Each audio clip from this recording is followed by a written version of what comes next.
Assalamualaikum warahmatullahi wabarakatuh. Halo, selamat datang kembali lagi bersama saya Wira Kurnia Lestari, tutor geografi kelas 11 paket C.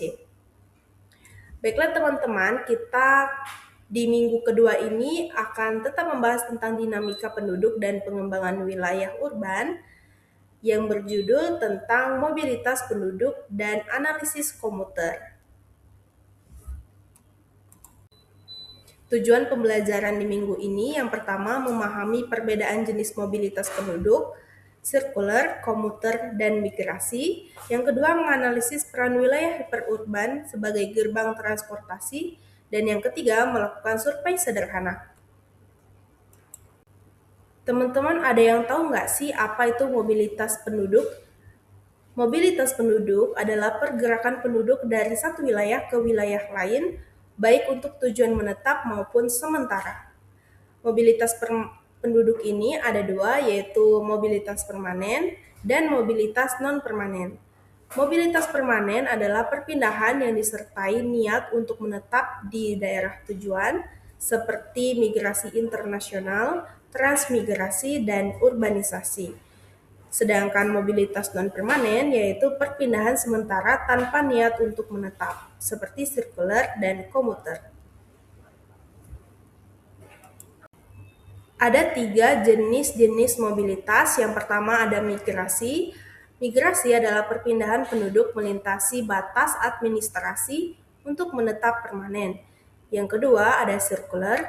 Sirkuler adalah pergerakan sementara, mingguan atau bulanan, menginap di tujuan lalu kembali lagi ke kota asal. Dan yang terakhir ada komuter, yaitu pergerakan harian, pagi hari pergi dan sore hari pulang, tanpa menginap di daerah tujuan. Kira-kira teman-teman tahu nggak sih kenapa orang-orang itu sering berimigrasi? Fokus 1, migrasi yaitu permanen. Perpindahan penduduk melintasi batas administrasi untuk menetap permanen. Ada beberapa faktor.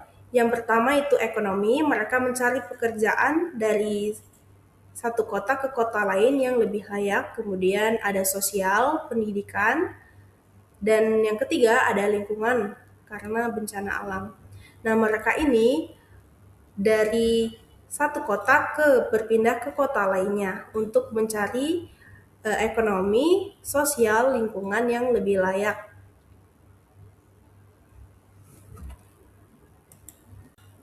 Yang kedua ada komuter atau pengelaju. Sering disebut juga forensen atau melaju, adalah fenomena di mana penduduk tinggal di pinggiran kota tetapi bekerja atau bersekolah di pusat kota. Mereka akan melakukan pergerakan yang terjadi pada jam sibuk, pagi dan sore, pergi pagi dan pulang sore. Yang ketiga ada mobilitas sirkuler. Mobilitas sirkuler adalah penduduk yang bekerja di kota lain, menginap selama beberapa hari, lalu kembali ke kampung halaman secara berkala, misal setiap di akhir pekan. Berangkat di Senin pagi dan akan pulang berkala misal di akhir pekan seperti hari Sabtu atau di hari Minggu. Kemudian akan kembali lagi ke Senin pagi.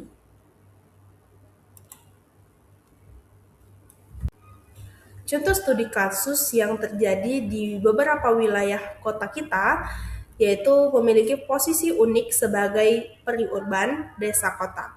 Bukan sepenuhnya desa, tetapi juga belum sepadat pusat kota. Fungsinya kini bergeser menjadi desa pemukiman baru, penyangga pusat kota, dan jalur lintasan transportasi utama. Berikut ini alasan mengapa orang memilih untuk menjadi komuter. Yang pertama karena harga lahan. Harga lahan di kota itu terbilang mahal, sedangkan di pinggiran kota menawarkan hunian lebih luas dan terjangkau. Yang kedua itu pusat ekonomi. Lapangan pekerjaan formal, kantor pemerintahan, dan pusat perdagangan masih terpusat di tengah kota.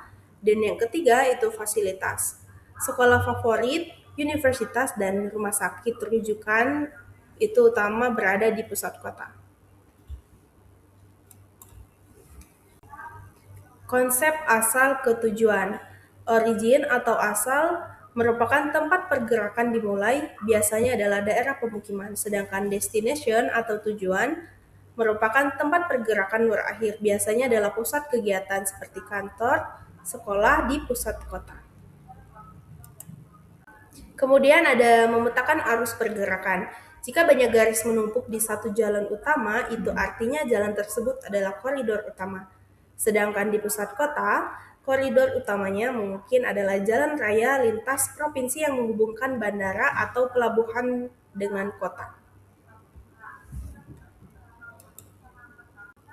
Berikut ini beberapa analisis titik kemacetan. Yang pertama, karena penyempitan lebar jalan.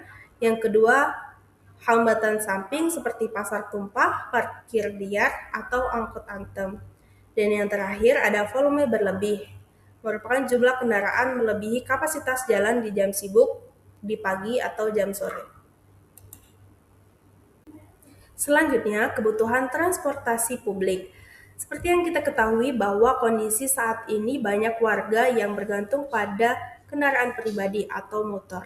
Karena angkutan utama mungkin tidak dapat menjangkau perumahan mereka. Tetapi di samping itu ada dampak negatifnya, seperti boros BBM, polusi udara meningkat, resiko kecelakaan tinggi, dan stres akibat macet.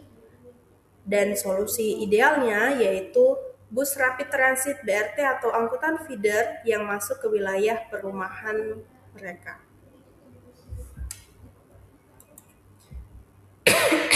Ngapa itu? Baiklah teman-teman, sampai sini saja penjelasan kita pada minggu ini. Untuk minggu depan kita akan membahas tentang dampak pembangunan dan kualitas hidup, seperti masalah sampah dan limbah, ketersediaan air bersih, dan ruang terbuka. Terima kasih, tetap semangat. Wassalamualaikum warahmatullahi wabarakatuh.